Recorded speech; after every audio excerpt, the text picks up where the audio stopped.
നീ വന്നാൽ ഉടനെ വിവാഹം നടത്താമെന്ന് ഞാൻ അവർക്ക് വാക്ക് കൊടുത്തു കഴിഞ്ഞു. നിന്റെ മൗനം എനിക്ക് മനസ്സിലാകുന്നില്ല. കഴിഞ്ഞ 5 വർഷമായി തുളസി നിനക്ക് വേണ്ടി കാത്തിരിക്കുകയാണ്. കാത്തിരിക്കാൻ ഞാൻ പറഞ്ഞിരുന്നില്ല. എന്ത് പറഞ്ഞിരുന്നില്ലെന്നോ? എന്ന് വെച്ചാൽ രമേശ്, നിനക്ക് വേണ്ടി ചെയ്യാവുന്നിടത്തോളം ത്യാഗം ചെയ്തവനാണ് ഞാൻ. അച്ഛൻ പറഞ്ഞ സത്യമാണ്. അച്ഛൻ്റെ എല്ലാമാണ്. ഞാൻ കൊടുത്ത വാക്ക് പാലിക്കേണ്ടത് നീയാണ്.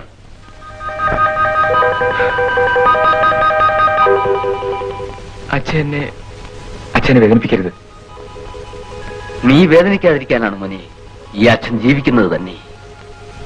എനിക്കൊന്നേ അറിയണ്ടു, നീ തുളസി വിവാഹം കഴിക്കുമോ ഇല്ലയോ? അത്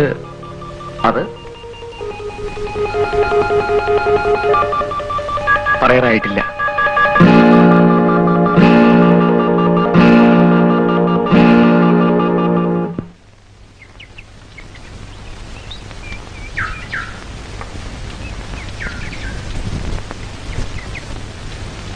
സാവിത്രി, ഒരു ഗ്ലാസ് എടുത്തേ.